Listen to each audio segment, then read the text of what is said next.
At 10 o'clock, the process to fix the aging Conestee Dam is underway, but with each passing day, concern continues to mount. The dam is holding back toxic sediment from the Reedy River and is decades past its original intended lifespan. And if the dam were to break before then, state legislators say it could cause a major environmental disaster. Fox Carolina's Zach Proletsky is live in studio with the latest.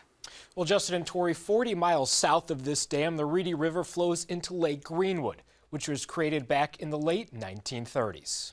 On a sunny summer day, you can likely find Howard Nickerson on Lake Greenwood.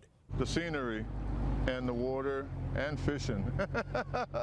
Right next door to where Nickerson likes to fish, business is booming. Looking at the menu, guys. We have a lot of people that come by boat to come up here and eat. But behind this dam sits worry for many.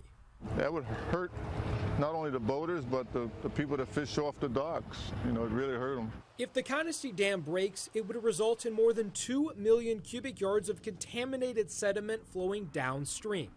It would taint the lone source of drinking water for Lawrence and Greenwood counties and wipe out activities and tourism.